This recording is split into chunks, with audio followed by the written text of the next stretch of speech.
প্ৰখৰ ৰ'দৰ প্ৰকোপত হঠাৎ অসুস্থ হয় ছগৰাকীকৈ ছাত্ৰী।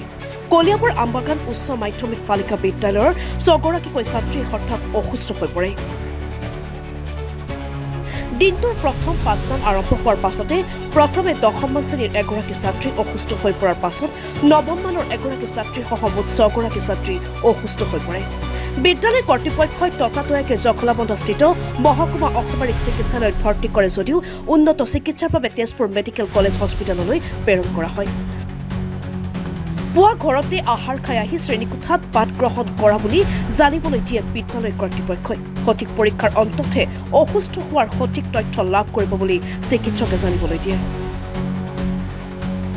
ৰাতিপুৱা ময়ো ক্লাছ কৰি আছিলোঁ ফাৰ্ষ্ট পিৰিয়ড। তেতিয়া তাৰমানে দেখিছোঁ মূৰটো কেনেকৈ কৰিছে, ঢলি পৰিছে। এইটো হৈছে আৰু কোৱা মতে ষ্টুডেণ্টখিনিয়ে ঘৰৰ পৰা কোনোবাই বিস্কুট চাহ খাই আহিছে, ৰাতিপুৱা আহি টিউশ্যন কৰিছে, চিৰা চাহ খাই আহিছে, ঢলি পৰিছে। পিছত মই স্কুলৰ পৰা মোৰ গাড়ীত মই আমবাগান হস্পিটেলত লৈ আহিলোঁ। তাৰ পৰা বেজি দিছে, দি পেলাই পিছত হেৰি কৈছে যে জখলাবন্ধা লৈ যাওক। এটা এপইণ্টমেণ্ট দিলে, এম্বুলেঞ্চত 2জন ষ্টুডেণ্ট আহিল আৰু বাকী মোৰ গাড়ীত মই এজন ষ্টুডেণ্ট লৈ আহিলোঁ।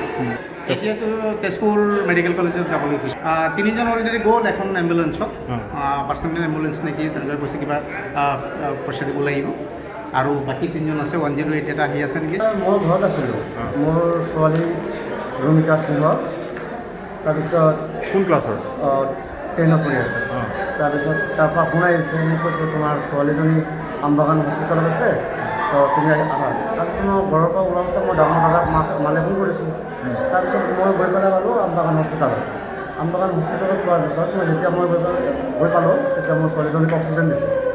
অক্সিজেন দিয়াৰ পিছত তেতিয়া কেইবাগৰাকী ছোৱালী এনেকৈ হৈছে অৱস্থা।